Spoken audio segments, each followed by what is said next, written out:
हाँ दोस्तों, तो देख सकते हैं आप यहाँ पर कि बिहार पुलिस सिपाही भर्ती परीक्षा 1/5/2010 को जो एग्जाम हुआ था फ्रेंड्स, उसका ये सॉल्यूशन है। तो आप लोग देखते चलेगा। तो चलिए शुरू करते हैं फ्रेंड्स। देखिए, पहले आपका हिंदी सेक्शन से आपको पता है फ्रेंड्स कि हिंदी से भी प्रश्न आपको बिहार पुलिस में पूछा जाता है। तो देखिए, पहले इसमें हिंदी से प्रश्न पूछा गया, किस तरह का प्रश्न पूछा गया देखते चले। पहला सवाल है फ्रेंड्स कि निम्नलिखित में से प्रश्नार्थक निपात कौन सा है। तो जो पहला है फ्रेंड्स, इसका जो राइट आंसर हो जाएगा ऑप्शन नंबर सी हो जाएगा। ठीक है, क्या है जो आपका प्रश्नार्थक निपात है। पहला का जो राइट आंसर हो जाएगा ऑप्शन नंबर सी। सवाल नंबर 2 है फ्रेंड्स कि संकेतवाचक अवयव का वाक्य है। तो इसमें से कौन सा है वाक्य है जो संकेतवाचक अवयव का है फ्रेंड्स। तो सवाल नंबर 2 है, इसका जो राइट आंसर हो जाएगा ऑप्शन नंबर ए हो जाएगा। यह गिलास आधा भरा है। ठीक है, सवाल नंबर 2 का राइट आंसर ऑप्शन नंबर ए हो जाएगा। संकेतवाचक है, संकेत किया जा रहा है कि गिलास है जो क्या है, आधा है। सवाल नंबर 3 देखें कि किसी वर्ण में हलंत का प्रयोग किया जाता है। किसी वर्ण में हलंत का प्रयोग किया जाता है। तो सवाल नंबर 3 का जो राइट आंसर रहेगा फ्रेंड्स, आपका ऑप्शन नंबर डी हो जाएगा। ठीक है, वर्ण को बिना स्वर से प्रयोग करने के लिए किसी वर्ण में हलंत का प्रयोग क्यों किया जाता है। तो वर्ण को बिना स्वर से प्रयोग करने के लिए हलंत का प्रयोग किया जाता है। सवाल नंबर 4 को देखें। सवाल नंबर 4 है सर्वनाम व सार्वजनिक विशेषण का वाक्य है।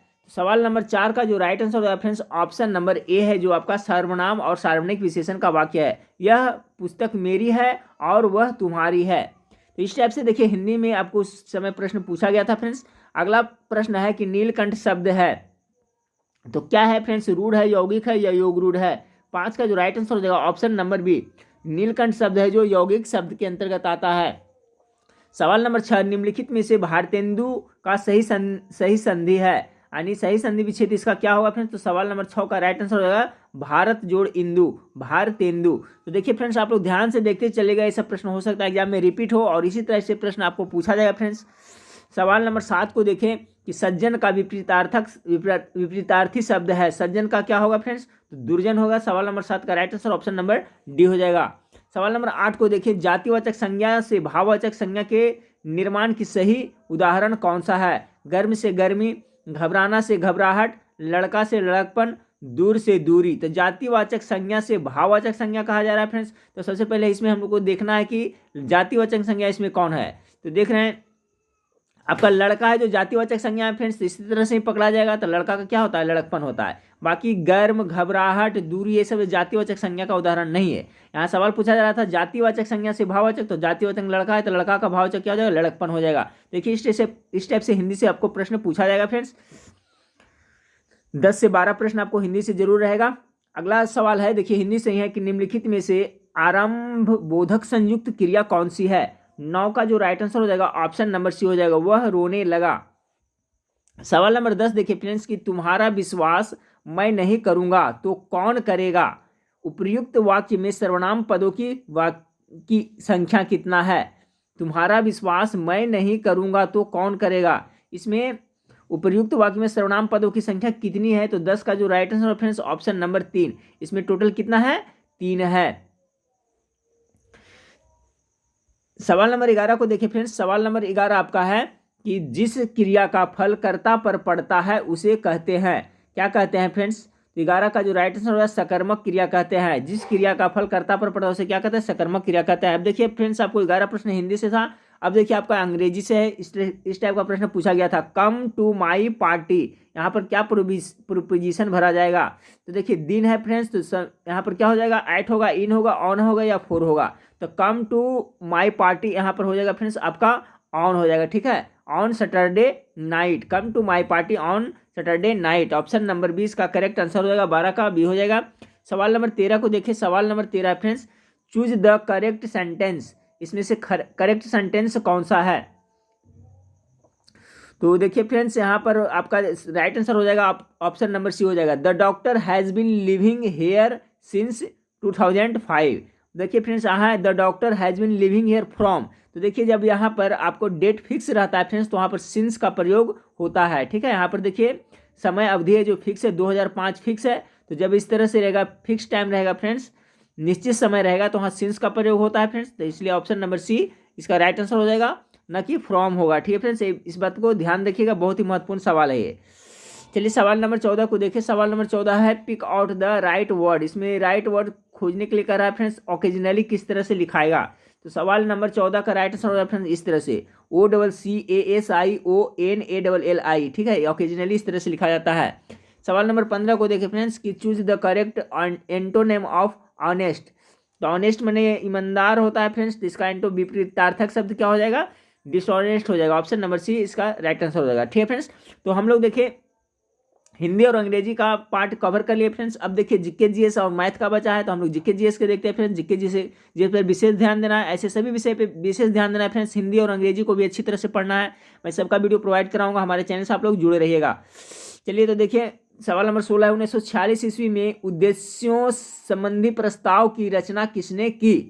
तो 16 का जो राइट आंसर हो जाएगा friends option number D, Pandit Jawaharlal Nehru. 1946 में उद्देश्यों संबंधी प्रस्ताव की रचना किसने की थी, तो पंडित जवाहरलाल नेहरू ने की थी। चलिए सवाल नंबर 17 को देखते हैं फ्रेंड्स। सवाल नंबर 17 आपका है, सवाल नंबर 17 आपका है फ्रेंड्स की पृथक निर्वाचन पद्धति की शुरुआत निम्न में से किसके द्वारा हुई। ये बहुत ही महत्वपूर्ण सवाल है फ्रेंड्स, किसके द्वारा पृथक निर्वाचन पद्धति की शुरुआत हुई थी। तो सवाल नंबर जो आपका 17 है इसका जो राइट आंसर हो जाएगा option number C, Morley Minto सुधार से। ठीक है फ्रेंड्स, मार्ले मिंटो सुधार कब फ्रेंड्स, तो 1909 ईस्वी, याद रखिएगा, इसी से पृथक निर्वाचन पद्धति की शुरुआत हुई थी। तो चलिए सवाल नंबर 18 को देखते हैं। सवाल नंबर 18 आपका है कि स्वतंत्रता या मृत्यु का नारा किसके द्वारा दिया गया। स्वतंत्रता या मृत्यु का नारा किसके द्वारा दिया गया था, तो 18 का जो राइट आंसर है ऑप्शन नंबर बी, अमेरिकी सेना के द्वारा दिया गया था। देखिए ये सभी प्रश्न है जो बिहार पुलिस में 2010 में पूछा गया था फ्रेंड्स, इससे आपको बहुत हद तक आइडिया मिलेगा। इसलिए सभी प्रैक्टिस सेट को मैं 18 दिन में 18 प्रैक्टिस सेट प्रोवाइड करा दूंगा, सभी को जरूर देख लीजिएगा।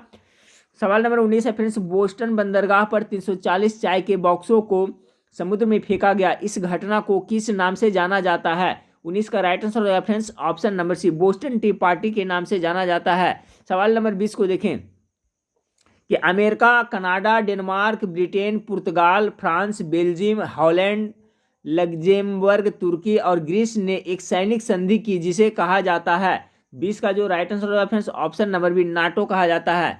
चलिए सवाल, हाँ फ्रेंड्स, तो सवाल नंबर 21 देखिए। सवाल नंबर 21 है कि राष्ट्र संघ के अस्थायी सदस्य थे। ध्यान से देखिएगा फ्रेंड्स, राष्ट्र संघ के बारे में पूछा जा रहा है। देखिए राष्ट्र संघ की स्थापना कब हुआ था फ्रेंड्स, 1920 ईस्वी में हुआ था। ध्यान से याद रखिएगा, प्रथम विश्व युद्ध जो 1914 से लेकर के 18 तक 4 वर्ष चला था, उसके बाद में राष्ट्र संघ की स्थापना हुआ था। जब ये राष्ट्र संघ फेल्योर हो गया फ्रेंड्स, तब जाकर करके द्वितीय विश्व युद्ध हो गया और उसके बाद में संयुक्त राष्ट्र संघ की स्थापना 1945 में हुआ। तो यहाँ जिक्र किया जा रहा है किसका फ्रेंड्स, आपका राष्ट्र संघ के बारे में। तो देखिए राष्ट्र संघ के अस्थायी सदस्य थे कौन कौन थे, इसका राइट आंसर हो जाएगा ऑप्शन नंबर डी, चीन, जापान, ब्रिटेन और रूस राष्ट्र संघ के अस्थायी सदस्य थे। अगला सवाल है फ्रेंड्स, अगला सवाल देखें कि प्रथम विश्व युद्ध का मुख्य कारण था। ठीक है फ्रेंड्स, देखिए गौर से देखिएगा, प्रश्न मुख्य कारण पूछा जा रहा है, एक तत्कालीन कारण पूछा जाता है। ठीक फ्रेंड्स, तो प्रथम विश्व युद्ध का अगर जो मुख्य कारण क्या था, तो इसका राइट आंसर हो जाएगा ऑप्शन नंबर बी, त्रिपक्षीय संधि। लेकिन पूछा जाए प्रथम विश्व युद्ध का तत्कालिक कारण क्या था, तो सेरोजोवा हत्याकांड था जो तत्कालिक कारण था। लेकिन मुख्य कारण पूछा जाएगा तो ये हो जाएगा ऑप्शन नंबर बी। चलिए सवाल नंबर 23 को देखते हैं फ्रेंड्स। सवाल नंबर 23 है कि पाषाण युग में काटने के लिए सामान्यतः प्रयुक्त उपकरण को कहा जाता था। तो पाषाण युग में काटने वाले उपकरण को क्या कहा जाता था, तो सवाल नंबर जो 23 है फ्रेंड्स, इसका जो राइट आंसर हो जाएगा ऑप्शन नंबर आपका बी हो जाएगा, गणासा कहा जाता था। सवाल नंबर 24 को देखिए। सवाल नंबर 24 है फ्रेंड्स कि गुप्त काल के प्रसिद्ध गणितज्ञ थे। तो गुप्त काल के प्रसिद्ध गणितज्ञ कौन थे, 24 का राइट आंसर होगा friends Aryabhata, option number B. चलिए सवाल नंबर 25 को देखते हैं फ्रेंड्स, 24 देख लें। सवाल नंबर 25 आपका है, अलाई दरवाजा किसके शासनकाल में बना था। 25 का जो राइट आंसर हो जाएगा option number C, Alauddin Khilji के शासनकाल में बना था। सवाल नंबर 26 को देखें कि राजा राम मोहन राय के द्वारा चलाया गया सुधार आंदोलन था। तो कौन सा आंदोलन था फ्रेंड्स, 26 का राइट आंसर हो जाएगा ऑप्शन नंबर डी, ब्रह्म समाज। इसकी स्थापना कब हुए थे फ्रेंड्स, किए थे इन्होंने, तो याद रखिएगा ब्रह्म समाज की स्थापना राजा राम मोहन राय ने 1828 ईस्वी में किए थे। कब किए थे, तो 1828 ईस्वी में ब्रह्म समाज की स्थापना राजा राम मोहन राय ने किए थे, ये भी याद रखें। चलिए सवाल नंबर 27 को देखें, थियोसॉफिकल सोसाइटी की स्थापना किनके द्वारा की गई थी। 27 का जो राइट आंसर होगा friends option number A, madam Blavatsky द्वारा थियोसॉफिकल सोसाइटी की स्थापना की गई थी। तो देखिए इस टाइप का प्रश्न आपको बिहार पुलिस में पूछा गया फ्रेंड्स। ये सब प्रश्न आप हो सकता है फिर एग्जाम में रिपीट हो, इसलिए सभी को याद करें। देखिए फ्रेंड्स, आसान क्वेश्चन और हार्ड क्वेश्चन सभी तरह का क्वेश्चन पढ़ते रहें, जितना ज़्यादा से ज़्यादा पढ़ें, सिलेबस ज़्यादा कवर करके जाए। ठीक फ्रेंड्स, जब सिलेबस आपका कवर रहेगा फ्रेंड्स तो कहीं से प्रश्न आएगा तो आप बना सकते हैं। ठीक है, इसलिए सभी प्रश्न को याद करते चले। अगला सवाल है, गद्दर पार्टी की स्थापना कहाँ हुई थी? तो गद्दर पार्टी की स्थापना कहाँ हुई थी फ्रेंड्स? सवाल नंबर 28 का राइट आंसर क्या होगा, गेस करें। 28 का जो राइट आंसर होगा फ्रेंड्स ऑप्शन नंबर सी। ठीक है, कनाडा एवं यूएस में। ठीक है, गदर पार्टी की स्थापना किसने किया था? तो लाला हरदयाल ने किया था फ्रेंड्स। कहाँ किए थे? तो कनाडा एवं यूएसए में सैन फ्रांसिस्को में हुआ था, ये भी याद रखिएगा। चलिए सवाल नंबर 29 को देखते हैं कि महात्मा गांधी ने भारतवर्ष में पहला सत्याग्रह कहाँ प्रारंभ किया था? तो कहाँ किया था फ्रेंड्स पहला सत्याग्रह? तो ये चंपारण में किया था फ्रेंड्स। कब? 1917 ईस्वी में। सवाल नंबर 29 का जो right answer option number D हो जाएगा। सवाल नंबर 30 को देखिए फ्रेंड्स, असहयोग आंदोलन कब शुरू हुआ था? 30 का जो राइट आंसर होगा 1920 ईस्वी में असहयोग आंदोलन शुरू हुआ था। देखिए इतिहास से बहुत प्रश्न पूछा जाता है फ्रेंड्स, तो सब इस तरह इसी टाइप से का प्रश्न अभी से आप लोग तैयारी करते रहें, आज करते चले फ्रेंड्स। सवाल नंबर 31 है, इक्वाडोर का चिम्बोरजी ज्वालामुखी निम्न में से किस श्रेणी में आता है? तो देखिए इसमें दो सवाल बन रहा है कि इक्वाडोर का जो चिम्बोरजी ज्वालामुखी है कहाँ पड़ता है? तो इक्वाडोर में पड़ता है। चिम्बोरजी ज्वालामुखी कहाँ पड़ता है? इक्वाडोर में पड़ता है। और किस श्रेणी के अंतर्गत आता है फ्रेंड्स? तो 31 का जो राइट आंसर है ये शांत ज्वालामुखी के अंतर्गत है। ऑप्शन नंबर ए इसका करेक्ट आंसर हो जाएगा। सवाल नंबर 32 को देखें। देखिए फ्रेंड्स, ये आपका जो प्रैक्टिस सेट है स्पार्क वाले ने प्रोवाइड किया क्वेश्चन बैंक फ्रेंड्स। चलिए अगला पॉइंट है कि विषुवतीय रेखा क्षेत्र के सघन वन लाभदायक है। विषुवतीय रेखा क्षेत्र के सघन वन लाभदायक है। 32 का जो राइट आंसर होगा फ्रेंड्स ऑप्शन नंबर बी, जड़ी बूटी के लिए। सवाल नंबर 33 है, आप ग्लास हाउस में सब्जियां कहाँ उगाएंगे? 33 का जो राइट आंसर हो जाएगा फ्रेंड्स आपका ऑप्शन नंबर डी, कहाँ उगाएंगे? तो टुंडा प्रदेश में ग्लास हाउस में सब्जियां उपजाया जाता है। सवाल नंबर 34 को देखें कि विषुवत रेखा के समीप तापमान सबसे अधिक होता है क्योंकि इसका राइट आंसर ऑप्शन नंबर हो जाएगा, ताप छोटे क्षेत्र में केंद्रित होता है। विषुवत रेखा के समीप तापमान सबसे अधिक होता है, क्यों होता है? क्योंकि ताप छोटे से क्षेत्र में केंद्रित होता है, यही कारण विषुवत रेखा के समीप तापमान अधिक होता है। चलिए सवाल नंबर 35। हाँ फ्रेंड्स, सवाल नंबर 35 देखिए। सवाल नंबर 35 आपका है कि आग्नेय शैल में निम्नलिखित में से कौन सा तत्व नहीं पाए जाते हैं? ऑप्शन में मैग्मा के ठंडे होने के कारण बने हैं, इसे पत्थरदार चट्टान भी कहते हैं। देखिए फ्रेंड्स, कुछ क्वेश्चन ये थोड़ा और टाइप का लग रहा है, पूछा कुछ जा रहा है फ्रेंड्स, ऑप्शन में कुछ दिया है। देखिए क्या पूछा है कि आग्नेय शैल में निम्नलिखित में से कौन तत्व नहीं पाए जाते? तो तत्व का नाम होना चाहिए। ठीक है फ्रेंड्स, तो इस सवाल को हम लोग नहीं देखेंगे क्योंकि ये अल्टर लग रहा है सवाल। चलिए सवाल नंबर 36 को देखते हैं।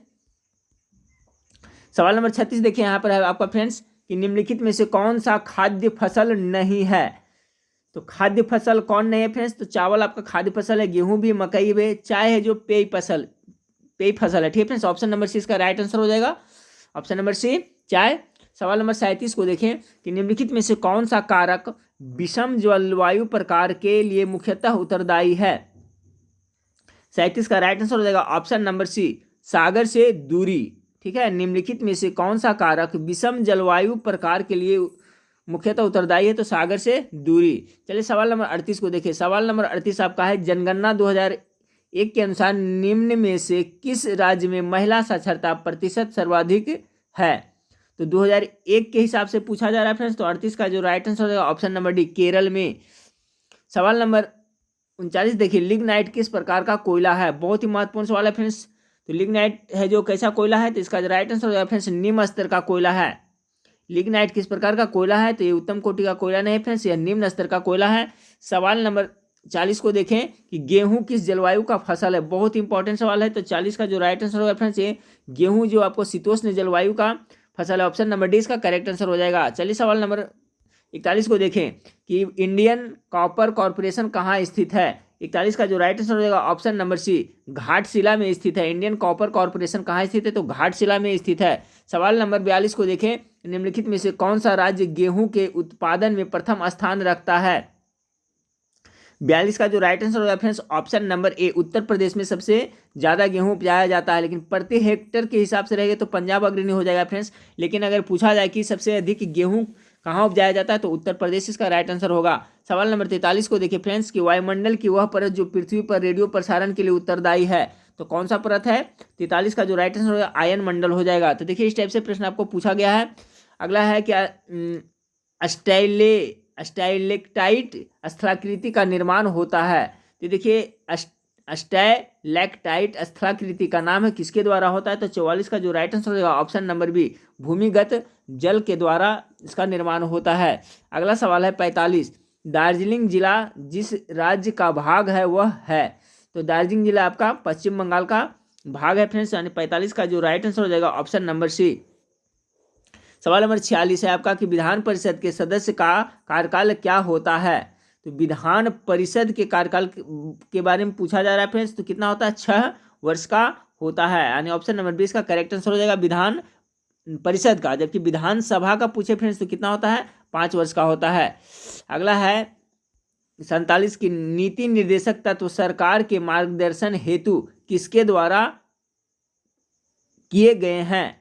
नीति निर्देशक तत्व सरकार को मार्गदर्शन हेतु किसके द्वारा किए गए हैं? तो 47 नंबर सवाल का देखते हैं फ्रेंड्स, क्या राइट आंसर क्या होगा। तो सवाल नंबर 47 का जो राइट आंसर है ऑप्शन नंबर डी हो जाएगा, संविधान। सवाल नंबर 48 को देखते हैं कि पंचायती राज संस्थान के जिला स्तर पर सर्वोच्च अंग का नाम क्या है। ये देखिए बहुत ही इंपॉर्टेंट सवाल है फ्रेंड्स। तो सवाल नंबर जो आपका 48 है इसका राइट आंसर हो जाएगा आपका जिला परिषद है। पंचायती राज संस्थान के जिला स्तर पर सर्वोच्च अंग कौन सा है? जिला परिषद है। अगला सवाल है कि निम्न में से किस राज्य में द्विसदनात्मक विधानमंडल नहीं है। तो 49 का जो राइट आंसर हो जाएगा फ्रेंड्स, देखिए आपका बिहार में तो है फ्रेंड्स विधानसभा विधान परिषद है, उत्तर प्रदेश में भी है, महाराष्ट्र में है, आपका केरल में नहीं है, यानी कि इसका राइट आंसर हो जाएगा आपका केरल।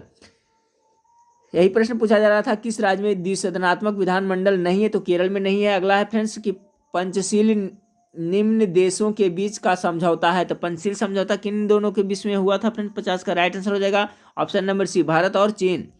सवाल नंबर 51 को देखें, संयुक्त राष्ट्र संघ में अमेरिका, ब्रिटेन, फ्रांस, सोवियत संघ और चीन अस्थायी सदस्य है। देखिए ये बहुत ही महत्वपूर्ण प्रश्न है फ्रेंड्स। संयुक्त राष्ट्र संघ के बारे में देखिए कहा जा रहा है, तो संयुक्त राष्ट्र संघ की स्थापना कब हुआ था फ्रेंड्स? तो आपको 1945 में 24 अक्टूबर 1945 में, इसलिए 24 अक्टूबर को प्रत्येक वर्ष हम लोग संयुक्त राष्ट्र संघ दिवस मनाते हैं, ये भी याद रखिएगा।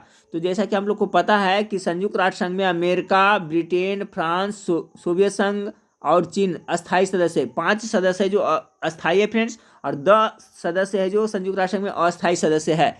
तो किसका है फ्रेंड्स? तो इसका सुरक्षा परिषद का अस्थायी सदस्य यानी ऑप्शन नंबर डी इसका राइट आंसर हो जाएगा। तो इसमें 2 प्रश्न बन रहा है, सभी को याद रखिए फ्रेंड्स कि संयुक्त राष्ट्र संघ की सुरक्षा परिषद के अस्थायी सदस्यों की अस्थायी सदस्य देशों की संख्या कितनी है? तो 5 है। और कौन कौन है फ्रेंड्स? तो ये भी आप जरूर याद रखिएगा कौन कौन है। तो अमेरिका, ब्रिटेन, फ्रांस और सोवियत संघ और चीन, ये सभी है जो संयुक्त राष्ट्र संघ के सुरक्षा परिषद के अस्थायी सदस्य है। सवाल नंबर 52 को देखिए कि भारत ने एक समझौते के तहत संयुक्त राष्ट्र संघ को अपनी कौन सी सेना भेजने पर सहमति दी। तो 52 का जो राइट आंसर होगा फ्रेंड्स आपका ऑप्शन नंबर डी हो जाएगा, भारतीय शांति सेना। अगला सवाल है 53 नंबर सवाल है, प्रत्यक्ष प्रजातंत्र का अस्तित्व किस देश में है। प्रत्यक्ष प्रजातंत्र का अस्तित्व किस देश में है। सवाल नंबर जो 53 है इसका जो राइट आंसर होगा फ्रेंड्स ऑप्शन नंबर आपका सी हो जाएगा, स्विट्जरलैंड में है। सवाल नंबर 54 को देखिए, सार्क में मुख्य भूमिका निभाने वाला देश कौन है। 54 का जो राइट आंसर होगा फ्रेंड्स आपका भारत हो जाएगा, जो मुख्य भूमिका निभाता है सार्क में। चलिए अगला सवाल को देखते हैं। 55 नंबर सवाल है, अनुच्छेद 19 के अंतर्गत कौन सा स्वतंत्रता का अधिकार नहीं है। 55 का जो right answer option number C, व्यक्तिगत स्वतंत्रता का अधिकार है जो नहीं है। अनुच्छेद 19 के अंतर्गत कौन सा स्वतंत्रता का अधिकार नहीं है, तो व्यक्तिगत स्वतंत्रता का अधिकार, option number C right answer हो जाएगा। सवाल नंबर 56 को देखिए फ्रेंड्स कि निम्नलिखित में से कौन सी भारतीय संविधान की विशेषता नहीं है। तो भारतीय संविधान की विशेषता इसमें कौन नहीं है फ्रेंड्स, संघात्मक शासन प्रणाली ये विशेषता है, एक अलिखित संविधान यही है जो विशेषता नहीं है, क्योंकि भारत के संविधान है जो लिखित संविधान है, ठीक है फ्रेंड्स। बाकी संविधान सभा द्वारा निर्मित संसदात्मक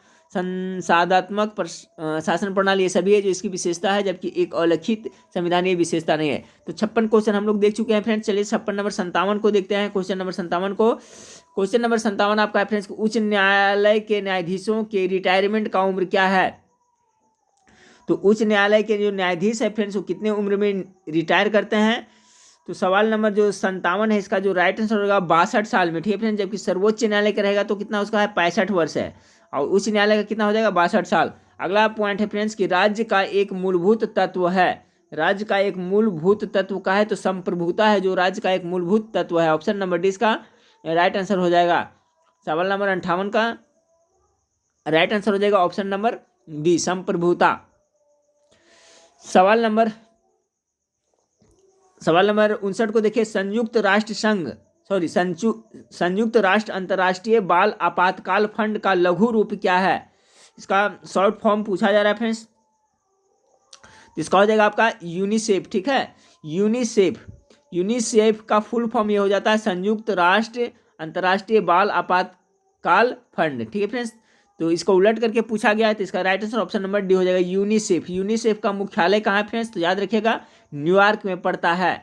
यूनिसेफ का जो मुख्यालय जो कहाँ पड़ता है तो न्यूयॉर्क में पड़ता है फ्रेंड्स।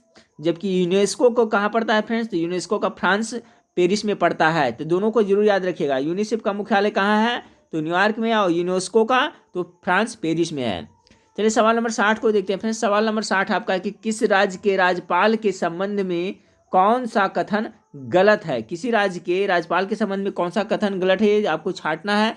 सवाल नंबर 60, इसका जो राइट आंसर है फ्रेंड्स ऑप्शन नंबर बी, राज्यपाल का चुनाव संसद करती है। यह जो गलत है राज्यपाल के बारे में। बाकी राज्यपाल केंद्र सरकार द्वारा नियमित होता है, सही है। राज्यपाल उस राज्य का नहीं होना चाहिए, ये भी सही है जहां उसकी नियुक्ति हुई हो।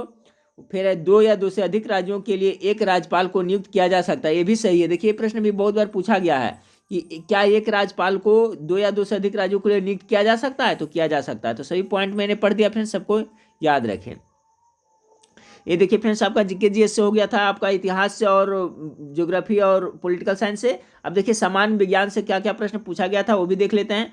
तो हम लोग देखिए हिंदी देख लिए, अंग्रेजी देख लिए फ्रेंड्स, और जीके जीएस देख लिए आपका हिस्ट्री, ज्योग्राफी और पॉलिटिकल साइंस से। अब देखिए सामान्य विज्ञान से किस तरह का प्रश्न पूछा गया था कि तरंग जो कि धातुओं में संचारित होती है, तो धातुओं में संचारित होती है कौन सा तरंग? 61 का जो राइट आंसर हो जाएगा ऑप्शन नंबर सी हो जाएगा। यानी ए और बी दोनों, केवल अनुदैर्ध्य केवल अनुप्रस्थ, यानी दोनों है जो धातुओं में संचारित होता है। सवाल नंबर 61 का राइट आंसर हो जाएगा ऑप्शन नंबर सी। सवाल नंबर 62 को देखिए फ्रेंड्स कि एक चाबी भरी घड़ी की कमानी में किस प्रकार की ऊर्जा होती है? देखिए ये भी बहुत इंपॉर्टेंट सवाल है फ्रेंड्स। एक चाबी भरी घड़ी की कमानी में किस प्रकार की ऊर्जा होती है? तो 62 का जो राइट आंसर हो जाएगा ऑप्शन नंबर बी, स्थितिज ऊर्जा होती है। सवाल नंबर 63 को देखिए फ्रेंड्स। सवाल नंबर 63 है कि 50 N के एक बल का एक्स अक्ष पर घटक 30 न्यूटन है, इसका वाई अक्ष की दिशा में घटक होगा। तो 63 का जो राइट आंसर होगा friends option number C, 40 Newton होगा। सवाल नंबर 64 को देखें कि 0 डिग्री सेल्सियस पर 5 ग्राम बर्फ और 45 डिग्री सेल्सियस पर 20 ग्राम जल को मिश्रित किया जाता है, मिश्रण का तापमान होगा। 64 का जो राइट आंसर होगा कितना हो जाएगा? तो आपका 20 डिग्री सेल्सियस होगा। चलिए 65 नंबर को देखते हैं कि एक रॉकेट जिस सिद्धांत पर कार्य करता है, तो रॉकेट किस सिद्धांत पर कार्य करता है फ्रेंड्स? मेरे ख्याल से सबको पता होना चाहिए कि न्यूटन की तृतीय गति नियम उस पर काम करता है, यानी कि 65 नंबर प्रश्न का right answer option number C हो जाएगा, गति का तृतीय नियम। चलिए सवाल नंबर 66 को देखते हैं फ्रेंड्स। सवाल नंबर 66 को देखें कि एक पत्थर एक भवन की छत से छोड़ने पर पृथ्वी की सतह तक गिरने में 4 सेकेंड लेता है, भवन की ऊंचाई कितनी होगी? 66 का जो राइट आंसर होगा फ्रेंड्स ऑप्शन नंबर डी हो जाएगा, 78.4 मीटर। ठीक है, नॉमरिकल टाइप का प्रश्न 2-3 पूछा गया था फ्रेंड्स। आगे देखिए ये भी नॉमरिकल ही है। एक घर में 60 वाट के 5 लैंप और 75 वाट के 4 पंखे प्रतिदिन 6 घंटे उपयोग में लिए जाते हैं। 30 दिन के एक महीने में उपयोग किए गई कुल यूनिट कितनी होगी? तो 67 का जो राइट आंसर हो जाएगा फ्रेंड्स ऑप्शन नंबर ए हो जाएगा, कितना? 108 यूनिट। चलिए इसको कैलकुलेट करके बना लिया फ्रेंड्स, जोड़ करके बन जाएगा। सवाल नंबर 68 को देखें कि एक तरंग 0.08 सेकेंड में 24 चक्र पूरा करती है, तरंग की आवृत्ति कितनी होगी? 68 का जो राइट आंसर होगा ऑप्शन नंबर 30 हर्ट्ज होगी।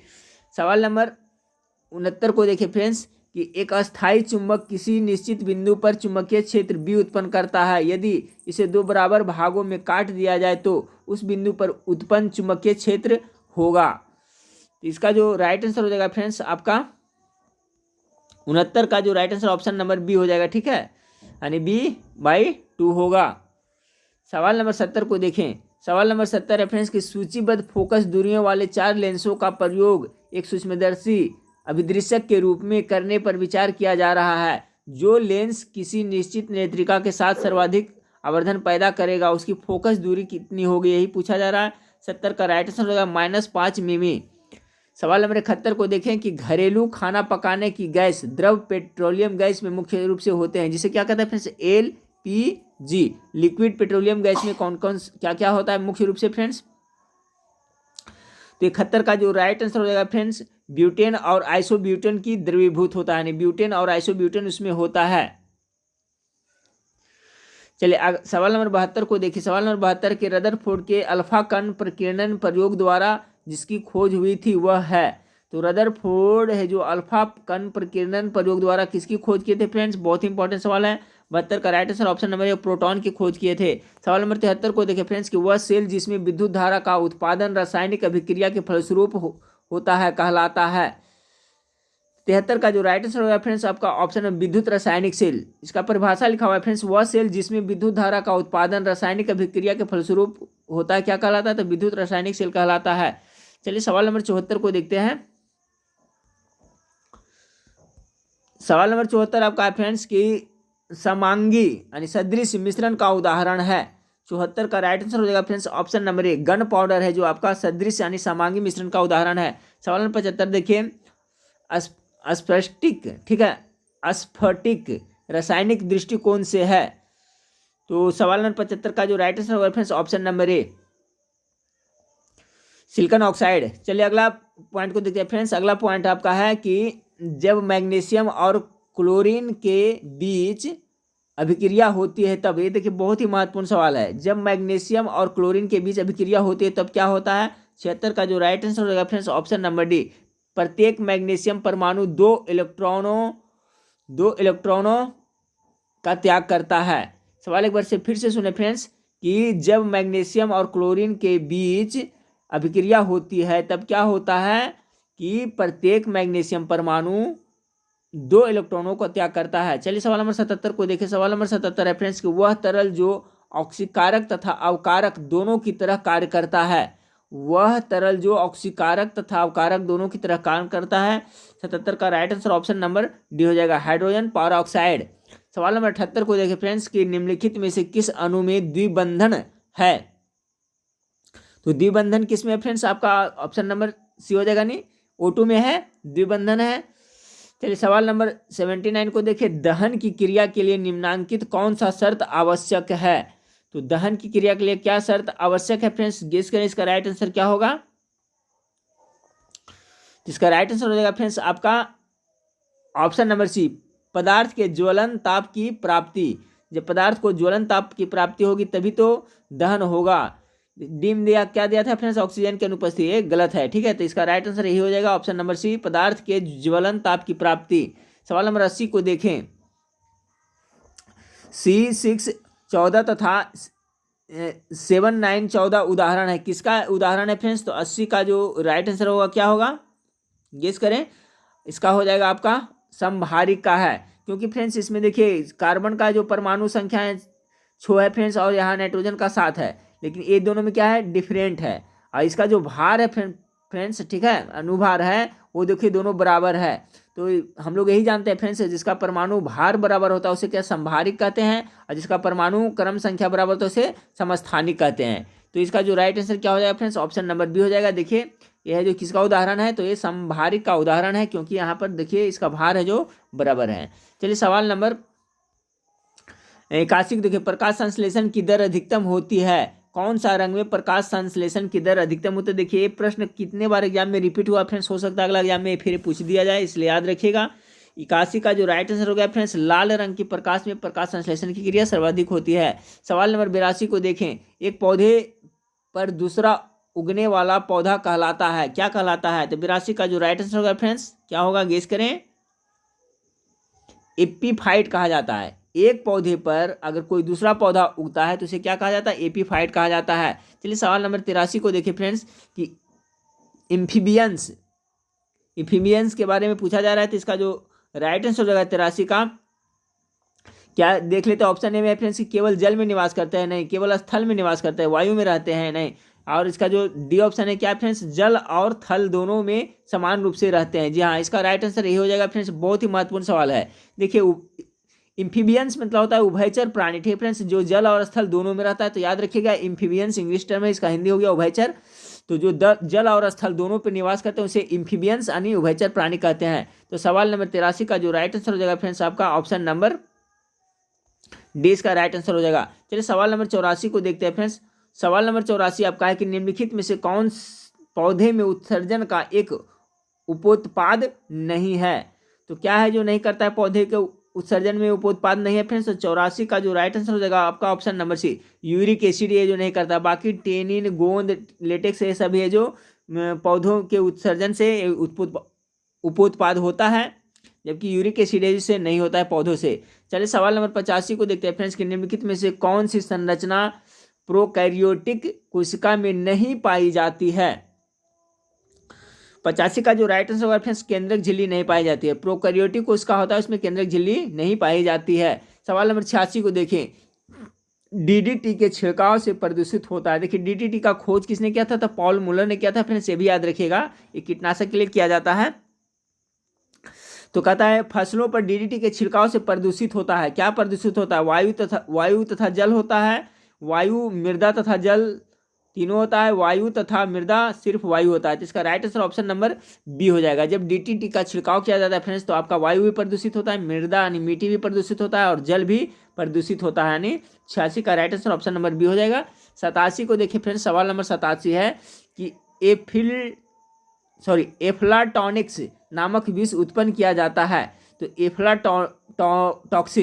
एफ्लाटॉक्सिन नामक विष किसके द्वारा उत्पन्न किया जाता है। 87 का राइट आंसर हो जाएगा फ्रेंड्स फंगस के द्वारा आपका एफ्लाटॉक्सिन विष उत्पन्न होता है।